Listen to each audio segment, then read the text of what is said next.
The words of the Tanakh should be. Oh, Uh, sorry, at 3 o'clock, I'm gonna yeah, you jump sent me a message. That's in. fine. Rav Fuhrman used to pray before his shurim for refuah for different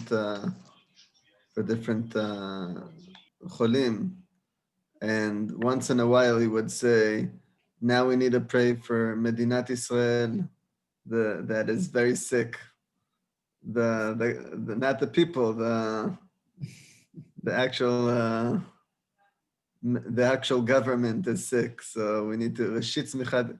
It would say, "Medinat Israel bat Rashit Tzmichat Geulatenu." That was the kavanah. So I feel like we could pray for our country, for the people who are sick, and for the government that is sick, and Yeah. Bezrat Hashem, we'll be able to, our learning will give koach. Okay, so we spoke about Eliao last two sessions. The next chapter we're going to learn is about, it's a question about who is it, because we're going to learn the second chapter in Melachim Bet, Perek Bet, and the question that is asked is, who's the story about?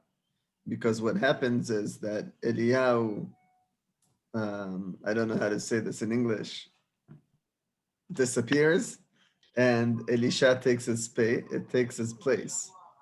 So then, who's the main character? Is Eliao, the disappearing Eliao, is the story about him, or is the story about Elisha, the predecessor? That's going to be the question when we read this chapter. And I think that there's The some of the psukim, successor. Thank you. And and the question that we should have that in mind: who's who's the main character of the story? Um, I'll just remind us that Eliao basically went to Har Chorev. That's what we call Har Sinai, and he had this whole dialogue with God about his work and his zealousy, and then Hashem said, "Okay, go out of this place, and the first thing you should do is anoint Elisha ben Shaphat from a place called Avel Mecholah, which is in the Jordan Valley.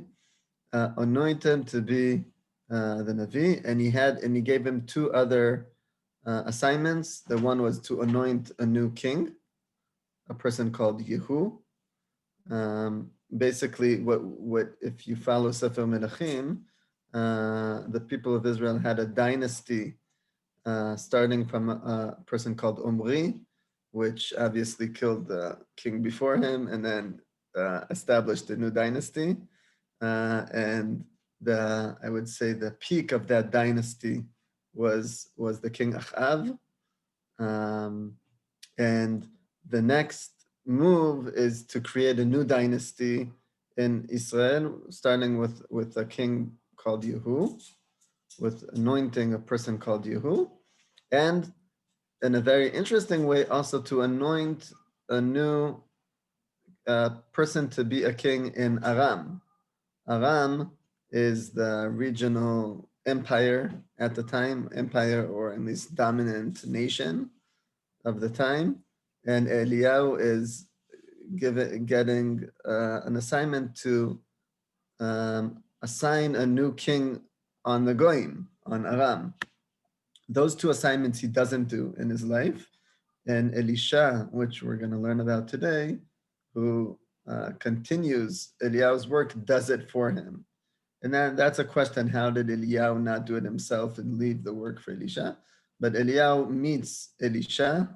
We saw this at the end of last shiur, and he meets him while he's working in the field. And there's a big field, and it's described as 12 simdei bakar. There's 12 pairs of oxes working the field, and Elisha is working on the number 12. That means that he's on the edge that's probably because he's in charge of the work or the owner of the field. Um, and this Steinsaltz notes that this description, or this I would say um, this image of him working in the field is like antithesa, anti Eliao's personality, because Eliao is represented as someone who is heavenly, who's not connected to the work of the toil of the land. He's representing someone who's beyond and who's only caring about the godly matter and not caring about the people's needs. And Elisha, the first meeting that we have with him, is someone who's working the field. And the next part, I'm not reading in the psukim. Hi, Auntie Shelly. Sorry, I'm late. Sorry. Okay. It just comes to show that you're human. Even you could be late for something. She has to bring a note from a doctor Right. She has one close to her. if she knows one. Anyways, we're reviewing the meeting with Elisha, and then Eliao takes his aderet, which is his shawl, and he throws it upon Elisha and goes away. And that's the way he anoints him, as we say, a very warm way of telling someone you're continuing, you're receiving the nivuah, taking your shawl, throwing it on him, and leaving. And Elisha says, "Excuse me, I want to be your student. One moment, let me just say goodbye to my parents and my friends," which is again an anti-Eliao way of being, because Eliao, we know nothing about his family or about his social, right? He seems a very lonely person. And in that way, Elisha, we see from the first meeting with him, how different he is from Elisha. And because he's so different, Elisha, how Elisha is so different from Eliao. And because he's so different, that's why he's so necessary to Eliao. Because in none of the stories in Eliao and all the harsh actions that he took, again, I'm reviewing what we spoke about last time, and none of the actions and stories that he take did God say to him, "You're wrong." Eliao was never wrong by saying, "Stop the rain," or by killing people with fire. 150 people here, another 400 people there. Eliao is very, I would say, how do you say, alim, very harsh and very violent in these stories. And although Hashem tries to show him and direct him for a calmer way of working with the people in a more caring way, he never says to him, "You're wrong" with your message. And therefore, Elisha, the succeeder, is going to be the one who's going to continue giving over Eliao's message, but in a different way. And that's very important. Sometimes the second generation of leadership, or the second generation of a big statement, is more effective than the first generation. And Eliao's effectiveness, and I'm going to the punchline now, and then we'll go and we'll actually learn it inside. But I'm going to the punchline, how Steinsaltz showed this in his book, Biblical Images, when he speaks about Elisha, because the whole point of Eliao was to say, Ad matay atem poschim al shnei seifim. That's the word that he says to them on Har HaKarmel. How are you being able to jump between two religions? Because the problem of the Jewish people, and it's the problem until today, is not that they didn't believe in God. They believed in God, and they believed in the Torah and mitzvot. But they also accepted other gods, and they also accepted other cultures. And exactly that Eliao comes to say, you can't be on both worlds. You have to be right with one direction.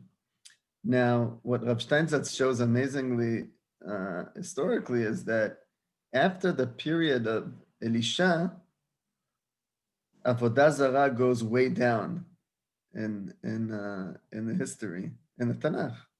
Avodah Zarah, and specifically the Avodah Zarah of the Baal, which was the main type of Avodah Zarah in the days of Eliao and before Eliao, we don't find those worshipings of Baal and Asherah almost in the Tanakh afterwards.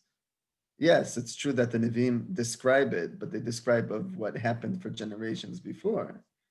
And it's true that there's other Avodah Zarot or other problems it's not like after Elisha everything's fine, but Elisha did be able to transform historically the people of Israel. But that's because his personality was so different than Eliao.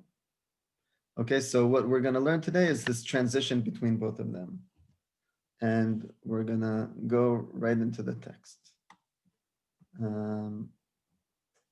As usual, please feel free to comment as we move along. Okay, so the story starts like this. ויהי בעלות אדוני את אליהו בסערה השמיים, excuse me, וילך אליהו ואלישע מן הגלגל. This is a very interesting pasuk. This is sort of what we call an opening line for a story. And it was when the Lord had taken Eliao up to the heaven with what is this? With a wind, right? With a sarah, with a storm, whirlwind, right? A storm. I would think I would use the word.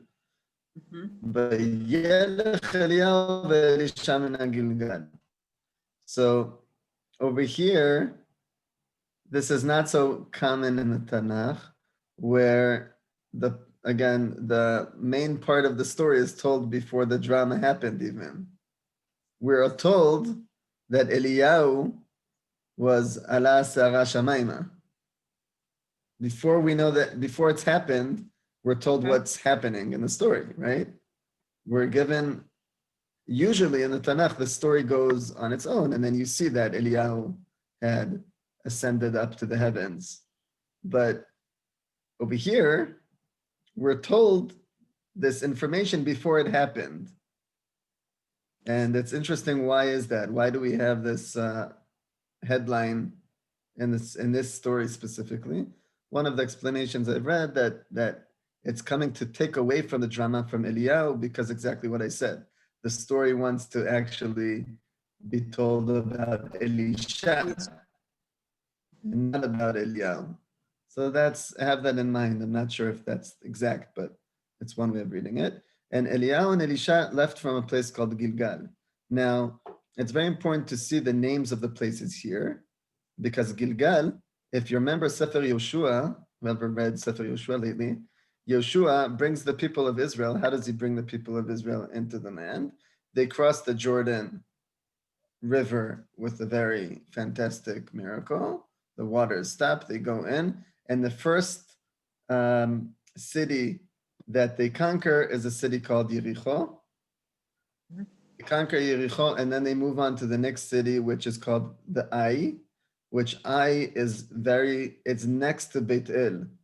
It's together with Beit El. It's like a sister city to Beit El. And then they went up to a place called Gilgal.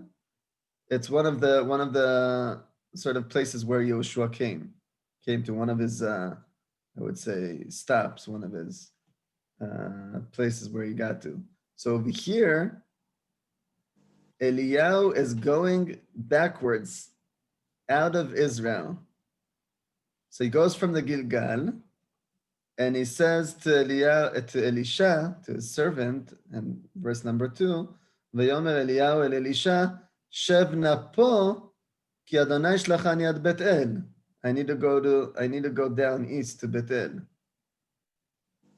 Vayomer Elisha, Chai Adonai v'chen nafshecha im ezveka, וירדו בית אל. Eliao says to Elisha, leave me because I have my own assignment to do on my own. And Elisha says, I'm swearing to God, I'm not leaving you for one moment. Right? That's a good student. Doesn't let. I remember once when I lived in Yerushalayim, I would go to the Kotel and to daven the Kotel sometimes, and then I would stop by the Chabad Bet Knesset in the old city and say Shabbat Shalom to Rav Steinsaltz, which I would finish davening. He didn't even start. He would start very late. But anyways, one time I stayed late and Rav Steinsaltz finished. It was probably 12 or 1 o'clock in the afternoon. And he wanted to walk home. So I said, oh, I have an opportunity to walk the Rav home, to do livui for the Rav. So I walk him part of the way. And then we get to Shar Tzion. And he looks at me and he says, okay, now leave me alone. I was like, I'm not leaving you alone. I'm going to walk you until your house. So he looked at me and he said, this is my only 5 minutes I have on my own a week. You need to give them to me. You need to give me 5 minutes of quiet. And he left. And he left me. I had to respect that. But anyways, a good student doesn't want to leave his teacher. And even more, Elisha is realizing that something's going to happen here. So he comes and he goes with him to Beit El. And now is something very interesting. Because they come to Beit El, ויצאו בני הנביאים אשר בית אל אל Elisha. Now, Bnei Nevim is a concept we have to start learning to use here. We've seen it a couple times also in Sefer Shmuel. Bnei Nevim are Bnei are, you could see the sons, but it's a expression for the disciples. The Nevi'im, sometimes we think that prophets are these people that God had revealed himself to them and anointed them. And the Tanach shows us that it wasn't so clear. There were many groups of people, schools of people, who practiced and developed and built themselves to be prophets. It was something that you were able to go to a school of prophecy and learn to be a prophet. It was even in some way a way of life or a career that people took upon themselves, obviously a spiritual career. But we have to know that there were many schools of Nevi'im. There were maybe like Gildot, like these little groups, right? That would be together. And in Beit El lived this group of Nevi'im. And they come out to Elisha and they said to them, ויאמרו אליו, הידעת כי היום אדוני לוקח את אדונך מעל ראשך? Do you know that today God is taking your master upon you? Meaning your master is gonna die. ויאמר גם אני ידעתי, החשו. Of course I know, be quiet. What do we see here? What are these Bnei Nevi'im trying to do? They're creating a conflict, right? Elisha is trying to be dedicated to his master, even though he knows he has already this meaning sense that Eliao is gonna die. And then come out this group saying to him in this sort of like, what? You don't know that he's gonna die? You didn't get the prophecy like we got the prophecy? Isn't it clear to you like it's clear to us? And they're a little bit taking the stand of Eliao, saying, leave him alone, let him go die on his own. And Elisha says, of course I know, be quiet. Now, why is this conflict important? Because when the master is gonna die, the question who's gonna succeed him is very, I don't know, right, it's very, you could feel it, right? Today, when, I don't know, the biggest rabbi in the Haredi community dies, you already know who's gonna be the next rabbi to go to, right? And Bnei Brak, because it's all set already. Over here, it's not set, but it's not clear to them, or it's not a given for them that Elisha is the one to succeed. So they're standing as a group as opposed to him on his own, and sort of putting it in his face saying, you don't know that he's gonna die, meaning you're not powerful enough in your prophecy to see that he's dying. And maybe they are saying to him, don't you know you're just a servant of a prophet? That means you're not a prophet on your own. We are sitting here in the school of prophecy and really dedicating ourselves for the work of prophecy, for being prophets on our own. And you, what are you doing? You're just helping out. You're cooking dinner for the prophet. You're not being a prophet on your own. They're trying to throw before him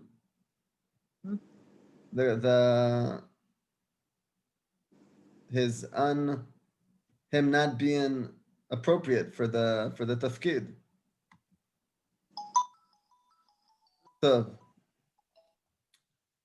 Vayomer lo Eliao, Elisha, shef po. So they're in this, and they're in their second tachana. How do you say tachana? In their second station. They went from Gilgal to Beit El, and now they're moving from Beit El to the next station. Vayomer lo Eliao, Elisha, which is going down also. Geographically, it's going down. Vayomer lo Eliao, Elisha, Shevna po, ki Adonai shlachan Yericho. Sit here, because God has sent me to Yericho. So stay here. Vayomer chai Adonai v'chei nafshecha im ezveka. I'm swearing in the name of God that I'm not going to leave you. Vayavo Yericho. So they came to the city Yericho. Vayigshu bnei neviim asher b'Yericho. And it continues again. El Elisha. ויאמרו אליו, הידעת כי היום אדוני לוקח את אדונך מעל ראשך? Do you know that today God is taking your master away from you? ויאמר גם אני ידעתי, החשו. Of course I know, be silent. When something happens again and again, it makes it even more powerful. ויאמר לו אליהו, again Eliao says, I feel like it's like they're playing a game, right? Saying, please don't come with me. And he's saying, of course I'm coming with you, right? It's like every time Eliao is saying, don't come with me, it's a bigger reason why to go with him. ויאמר לו אליהו, שב נא פה כי אדוני שלחני הירדנה. God has told me to go to the Jordan River. ויאמר חי אדוני וכן נפשך עם עזבך. Right? I am swearing in the name of God that I'm not going to leave you, but over here there's a difference in the words. וילכו שניהם, and they went, both of them. Anyone who has a little bit of a reference to psukim in the Tanach, where does vayilchu shneim appear? Twice or three times in the same story? Akedah. Akedah, right? In the Akedah, it's very powerful that Eliao, sorry? Vayilchu shneim, it's a reference to the Akedah, because when Abraham goes to take Yitzchak, they leave they leave their servants behind. They leave the donkey and the servants behind, and it says Vayilchu shnehem yachdav. They go, both of them together, and it speaks about they speak about them going equally together, meaning Chazal and the Parshanim speak about there when they go to the Akedah, that it says Vayilchu shnehem because they were both aware of what's going to happen, and they're both accepting upon themselves the sacrifice of Yitzchak in that story. So Vayilchu shnehem yachdav is a reference here that of a completion between them. So if up to now, if the story up to now was creating a conflict was Eliao telling Elisha, don't come with me. And the Bnei Nevi'im butting in and say, you don't know what's happening. Why are you going with him? He's gonna die, right? The closure of this part of the story is no. Elisha and Eliao are going together. So they go to the Yarden, and again, they're going, Gilgal is up high, they're going down to Bethel, lower to Yericho, now down to the Jordan Valley, and they're going out of Eretz Israel. What's fascinating about this is that they're going out of Eretz Israel towards who? And we said this parallel last shiur, they're going towards Moshe Rabbeinu. Because Moshe Rabbeinu died out of Eretz Israel, right in front of Yericho. He died in Har Nevo, which is, if you cross Yericho and if you cross the Jordan River, it's standing it's the mountains in front of Yericho, top of Yericho, and watching over the whole Jordan Valley. So Eliao, in many references we said, is similar to Moshe. He went to Har Chorev to see God. He went back to Har Sinai. Is now going to die in the place of Moshe, which we know that nobody knows where Moshe actually died because Moshe died alone. Moshe went up the mountain and died, and nobody knows. It says, nobody knows where he's buried. But over here is a little different. The beauty of the Tanach is that it references to stories before. It sort of echoes. We see here it echoes Avraham Avinu. It echoes the whole story of all the stations where Yehoshua came into Eretz Israel, Yericho, Bethel, Gilgal. It's referencing, how do you say? Referencing now that he's going out of Eretz Israel through the stations where Am Yisrael came in, and he's going to the Jordan River, gonna split the Jordan River the same way that Yehoshua split the Jordan River, and maybe go towards his master, towards Moshe, which he is a representative of. Okay, so we're in Pasuk Zayin. ו-50 איש מבני הנביאים הלכו ויעמדו מנגד מרחוק. So there were 50 people from the Bnei Nevi'im, from the school of Nevi'im, who came with them, and they stood afar to watch what's going to happen. ושניהם עמדו על הירדן, and both of them had stood on Yarden. ויקח אליהו את הדרתו. Now Eliao takes his shawl, his mantle, which we saw before, it's one of his pieces of, to say that you recognize him by this aderet. Because when he anointed Elisha, he threw his shawl on Elisha. Elisha gave it back to him, obviously, or he has a new shawl, but he's walking around with this shawl, and he takes his aderet, vaiglom, he makes some sort of, makes the shawl in some sort of way that he rolls it in some way, and vayaket hamayim, he hits the water, vayachzu hena vehena, and the water split, vayavru shnehem becharava. So now he's reacting the Kriyat Yamsuf, mamash, on his own. Because on Bnei Israel it says, Vayilchu becharava, they went where it was dry land. Vayikil Avram, and it's as if, now up to now, there was no discussion between Elisha and Eliao. They're walking with no dialogue. ויקרא אברהם, ואליהו אמר אל אלישע, שאל מה אעשה לך בטרם אלקח מעמך. So while they're walking this dry land, miraculously this dry land in the middle of the Yarden, Eliao looks at them and he says, what could I do for you? Ask what could I do for you before I leave. Before I will be taken away from you, which is an interesting expression on its own. And I'll say this, I'll ruin the drama now, but all the expressions here, there's no expressions of death. The expression is elakach me'imach, I will be taken away from you. So he says, Vayomer Elisha, Vihina pishnaim beruchacha elai. Let be a double portion of your spirit pass on to me. Now this is an amazing request. What is he asking for? So I'll start with the Pirush I less like, but it might be more pshat, so I'll say. One understanding of what Pishnaim is not that I will be double from you, Eliao, but I'll get a second portion. What does that mean, I'll get a second portion? That means that we know that the Torah says when a person dies, he gives his Yerusha to all his children, right?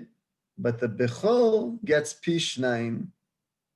What does it mean that he gets Pishnaim? It doesn't get double as opposed to, he doesn't get half and everybody else gets half. That's not Pishnaim, that he gets double from all his other brothers. But he gets a second portion, meaning they divide all the money of all the belongings of the father who dies into, if they're 10 kids, they divide it into 11 portions, and all the kids get 9, and the older brother gets 2 portions. So if we go according to that Pishnaim over here, Elisha says, please give me a second portion, meaning make me like a Bechor, make me your successor. I want to be I want to continue you as, right, the more important or more dominant Navi. The reason I don't like it is, first of all, because of the expression Beruchacha elai, in your spirit. That doesn't seem to me like an expression of let me have a higher ma'amad than other. And we saw that before, that he has a tension with the other Nevi'im, so he's asking to have that sort of help from Eliao to be the more important Navi. I think that over here, Pishnaim means I want to be double than you.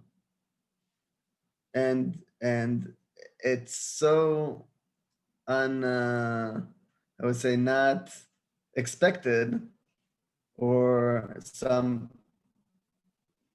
of the commentaries say that it's even chutzpah, right? They say, your master's about to die, and what do you want to say? I want to be better than you. Right? I want to be more than you. I want to be better than you. I want to be twice the amount of you.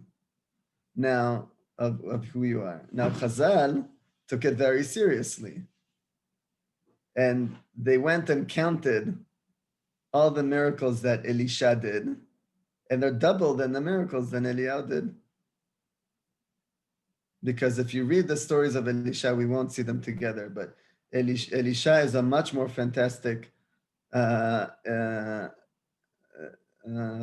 than Eliao, and in the amount of nisim he does. And it's something interesting to learn about all the different miracles that he does, because they're very short stories. They're called Alexander Rofe, which is a professor who dealt a lot with these stories. He called them legends, which there's a lot of short stories of miracles that Elisha does for people with no reason. Very simple, like someone doesn't have money, he makes some money. Someone they're lost a piece of a tool or equipment that he lent from someone else, so he miraculously brings it back from the water. And different different things that miracles that just help people in a very, I would say, simple and human way. So Chazal Mamash counted twice the amount of miracles that he did. But I think that it's even deeper than that. Elisha realizes that he has an opportunity here. The opportunity is not to stay put. It's not to say, not to have enough of him. And it's part of understanding that it's not about being the master or not, it's about what the message and what the role is. If it's about Eliao as a personality and Elisha as a personality, so you're right, it's a chutzpah thing to say to your teacher, I want to be more than you. But if it's not about that, if it's about we are together and we saw this, we are together on a mission. We together need to change the people of Israel. I want to continue what you started. So then I want to be more than you. I want to be more successful than you are. And we know that Eliao wasn't so successful.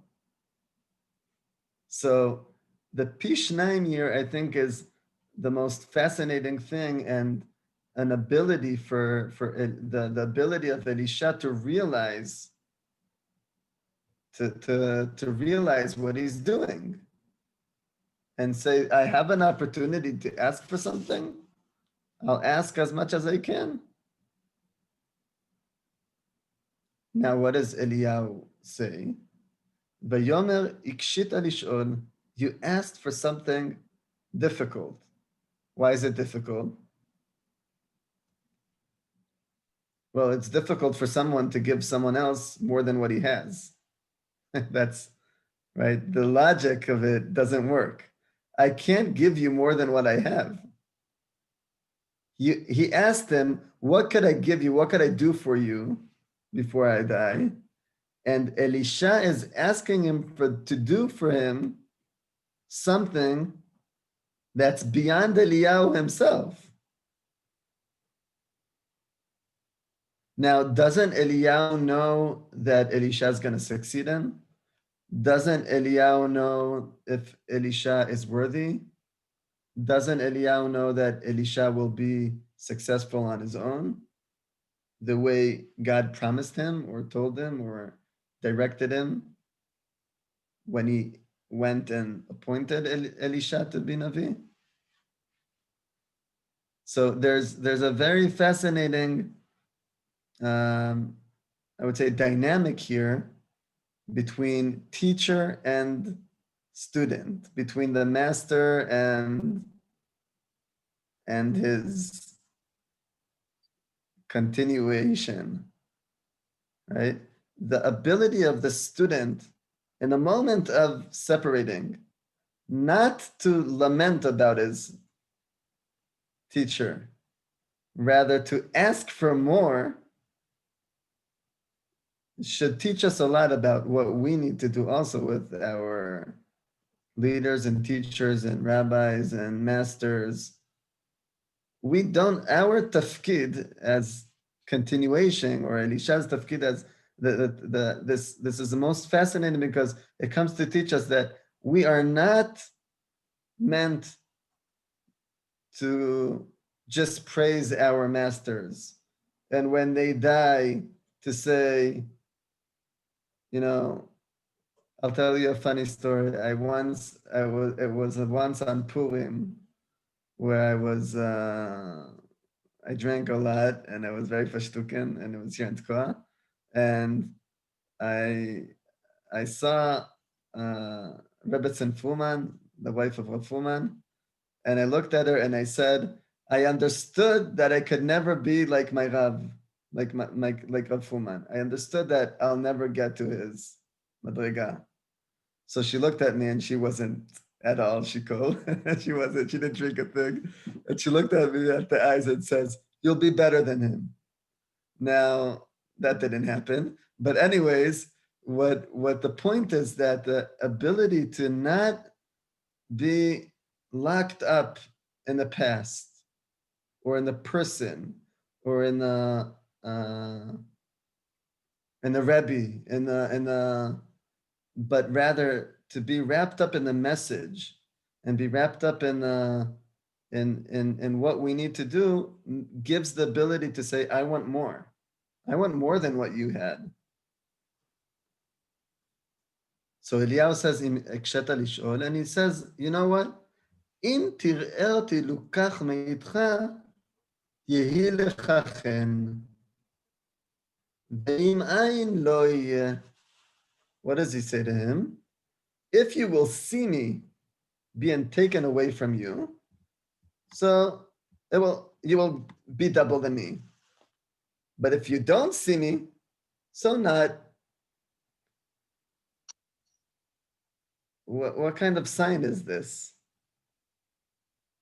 So first of all, I think it says, if you will see me being taken away from you, so then already you're more than me because I'm not seeing myself being taken away from the world. You're going to be exposed to something that I will be not exposed to already.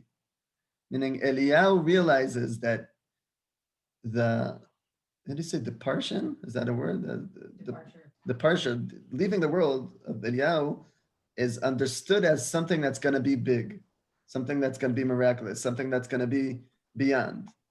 And Eliao, by being the character who's leaving, is not going to be the one who's actually experiencing it from watching it. So he says, if you're going to be able to watch it, obviously you're going to be already more than me. And that's one aspect of it. And I think it's also some sort of way of saying, if you're going to be seeing me leave this world, that means you'll be part of me in more.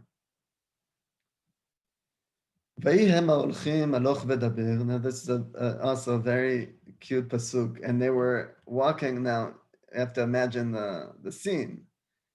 The water split, the Jordan River split, and they're walking and talking.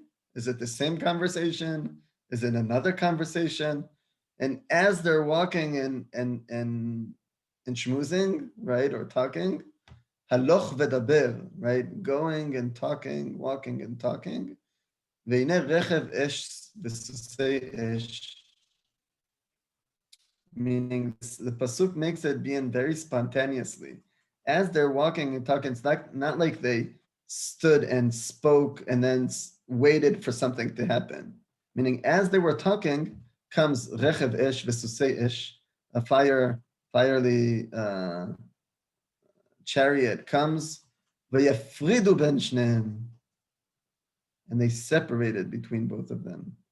And I think that this is also a very important point for this relationship between teacher and student. There's a point of separation, and it's momentarily. It's harsh, and no matter how much you prepare for it before, when it happens, it happens. Right? I don't know, you can't really prepare for death, right? Even though you know somebody's gonna die and you'll be there and you'll be with him for months and whatever. The moment of leaving is vayafridu ben shneim, and it's important to have that because if there's no separation, there's no continuation. Vayal Eliao basa'ara hashamayim. And Eliao went up to heaven in a storm or a whirlwind. Now, this is all Eliao's life in 3 words. The whole life of Eliao was a storm. The whole appearance of Eliao was a storm. Eliao, in many ways, does not belong to this world. He sees people that are doing the wrong thing and he puts fire on them and kills them. And he sees Bnei Israel doing Avodah Zarah, so he stops the heavens from giving rain for 3 years. He's not part of this world. And Vayal Eliao Basara Shamayim, going back to the heavens, is him going back to where he belongs in some way. Now, again, there's no word of death here. This is where the whole concept in our Jewish tradition that Eliao did not die, because it doesn't say he died. It says that he went up to the heavens, and now what? And now he comes and meets us and drinks from the wine in Leil Seder, because he never died. Elisha ro'eh. Elisha is seeing the scene. In the moment he is able to vision it, we know that he's receiving what he needs to receive. Ve'u metza'ek, and he's yelling, Avi, Avi, Rechev Yisrael u'parashav. My father, Rechev Yisrael u'parashav, the chariots and horsemen of Am Yisrael. The question is, who is he referring that to? Is he referring that to Eliao himself? Or is he referring that to the chariots that he saw taking Eliao? Meaning, is he saying, Eliao, my father, oh, I saw the chariots that took you? Or Eliao, you are the chariots.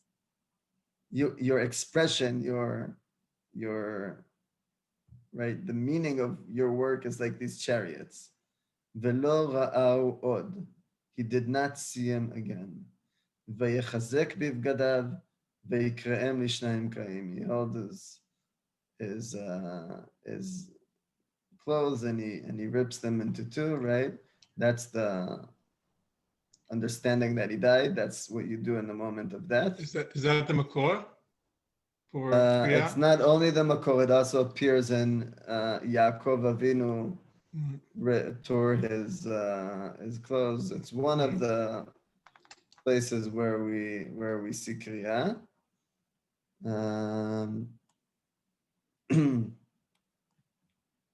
I think it's one of the Mekorot that a student does Kriya for his teacher. Right? This is another thing about the dynamics is because we know that Avelut, that Kriya, is done by relatives only, except for an exception of a teacher. If a person has a very close teacher to him, what he considers his master in Torah, so then he needs to, by halacha, he needs to do Kriya on his clothes. And you see this by the expression that he names his teacher, my father, Avi.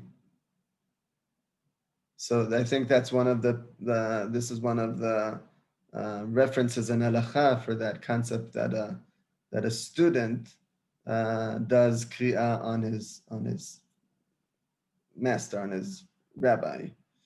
Vayarem ataderet Eliao, he goes and picks up the shawl of his Eliao, asher nafla me'alav, vayashav vayamod al sfat hayarden, and he goes and stands on the bank of the Yarden. Which side of the Yarden did he stand on?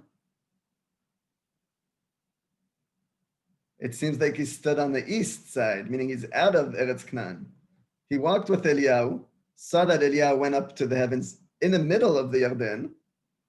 He continued walking out of the Yarden, and now he's standing on the other side, and he needs to go back home.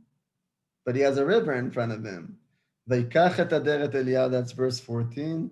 Asher nafla me'alav vayaket hamayim. Vayomer Ayeh Adonai Elo Eliao. And he prays in the name of the God of Eliao. Afhu vayaket hamayim vayechzu hena v'hena. And he says the same God should also split the waters into two. And this is amazing how momentarily, in the same moment, right? He receives the same powers of Eliao. And he himself splits the Jordan River again, and he walks back to the other bank. Vei'u bnei nevi'im. Now this is amazing. He's there, he sees all this, and the people standing, the 50 Nevi'im were standing there. Did they see what's happening? It has to be that they didn't see. Why? Because Eliao says, if you see, you'll be twice the amount of me, of my powers, of my spirit, right? That means that it can't be that anybody else will see what happened, because if they see what happened, they'll also be twice the amount of spirit than Eliao, and that can't be, because that you lose the whole point here. So by Elisha visioning the Eliao leaving the world, it contains in that nobody else saw it and nobody else understood. And now the conflict comes back between Elisha and the other students, the other Bnei Nevi'im, right? They say that they say it about some of these rabbis who died, and then the moment in the Levaya, there's already two new rabbis and not one. There's not one successor. There's already two new rabbis that are right. Mamash, like you see, sometimes the politics is so strong that in the moment, right, when the person dies, it's already an opportunity for all the other groups to gain power. And that's a little bit what's happening here. So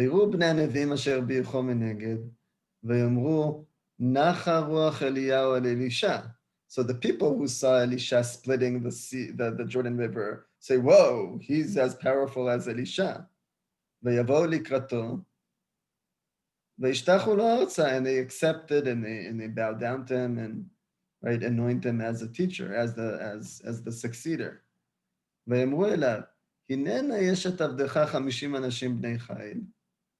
Now, this is where the gap happens. They say, we have 50 strong people. Let's go look for your master. They're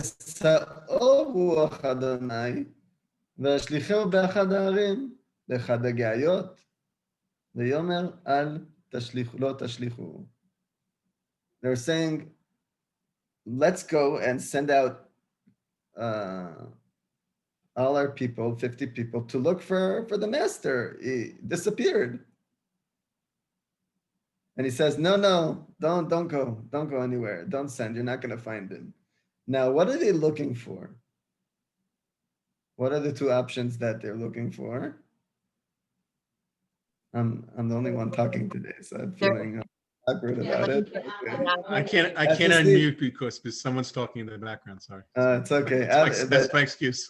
Sorry. It's okay, but obviously you see that I don't have a problem talking, so that's fine. Either Eliyahu, alive or not alive. right. Either they think he's not dead, which makes it even more pathetic. What do you think where did he go? Like, is he, right? And they say, Ruach Adonecha, Nasa'o Ruach Hashem ve'yashlicheu. Now, maybe they thought that that's how Eliao rolls, because Eliao was such a storm in his personality. It could be in their mind that in some storm way, Eliao was taken and thrown somewhere, and now we have to go look for him. I mean, Eliao is the one who had to run away in different opportunities in his life and hide and go to the desert. So for them, it makes sense that, again, something happened to this Eliao and let's go find him. Or to say, let's go find his body if he died. And Echad HaGayot is referencing again to Moshe Rabbeinu, which says that he died in a Gai. Gai is a creek in the mountain. So, and he says to them, no, don't go. Veifzeru ad bush. Veifzeru bo ad bush. Vayomer shalechu. Now, again, I asked in the beginning of the shiur, who is the story about? Is the story about Eliao or is the story about Elisha? from the episode continuing into what happened after Eliao disappeared, it's a proof that the story is about Elisha, right? Because the story is continuing in a natural way. So they say, no, they're pursuing him to send. He says, no problem. You know what? You want to send your people. After 3 days, they couldn't find Eliao. They come back and they find Elisha sitting in Yericho. I told you not to go. ויאמרו אנשי העיר אל אלישע. We'll finish with this last point. So the people of Yericho, now I want to go back to the beginning of last shiur. Yericho is very significant here. Why? Because we said that after Yeshua conquered in the first battle in Eretz Israel, in a miraculous way, they conquered the city of Yericho. There was a tzivui, a commandment that you're not allowed to rebuild the city of Yericho. And whoever rebuilds the city of Yericho will lose his children. His eldest child will die at the beginning of the renovations, and his youngest child will die at the end of the renovations. And we say that for hundreds of years, nobody has touched Yericho. Until when? Until the days of Achav, which the person called Chiel Bet Eli, it says in the pasuk, the verse before we were introduced to Eliao is the verse that says that they rebuilt Yericho, and that person really lost all his children. They all died in the process of rebuilding Yericho. But once Yericho was rebuilt, then you're allowed to live there. Until today, by the way. So, and we have documents from the Mishnah and from the Second Temple that there were Jews living there, and there was a Beit Knesset archaeologically found in Yericho. But Elisha is sitting in that place where we saw last year as the problem of the days of Achav, where someone had the courage to go against Yeshua's commandment not to build Yericho. So they see him there. ויאמר אליהם, הלא אמרתי אליכם אל תלכו, ואמרו אנשי העיר אל אלישע, verse 19, הננה מושב העיר טוב, כאשר אדוני רואה, והמים רעים, והארץ משקלת. Meaning, the city is very good. It's a very nice place to live in. But the problem is that the water is very bad, and the land, mishakelet, means that it kills people. I don't know, what's this word that they translate? Bereavement. Also bereaved.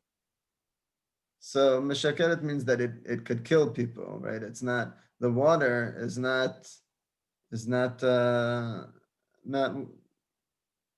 helpful. ויאמר, קחו לי צלוחית חדשה, take me a new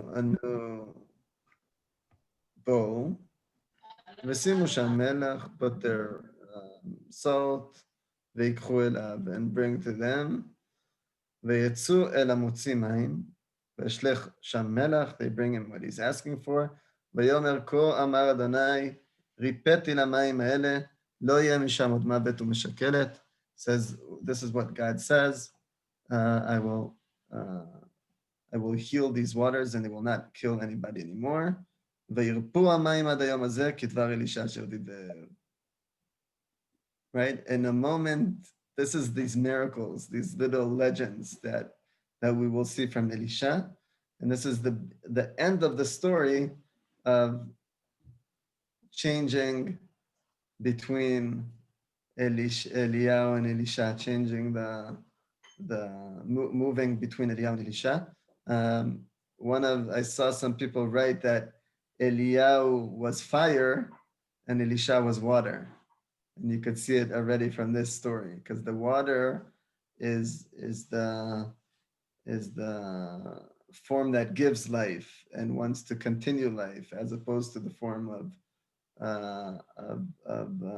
burning, and you see already from the first actions that he's doing as a prophet that he's interested to help the people. He's interested to give life, to give refuah, to give the healing for the water and for the people. And he continues, although there's a couple of stories where Elisha himself is also very harsh. I suggest to read them. I did have a plan to read the way Elisha died, but maybe we'll do that next shiur. I think it's gonna make. Beseder, Shlomo, any I thoughts, was- comments? I also feel like, I know that we said this before, but even more so, like there's so much allusion to Moshe in every part of the story, right? It's all the water stuff and the splitting of the Jordan. Like there's just so much imagery. I feel like that brings to mind Moshe Rabbeinu in just the way that the story is told, Right. right? With the chorev, like the whole piece of it. Right. And it's similar and different. And I think that Moshe Rabbeinu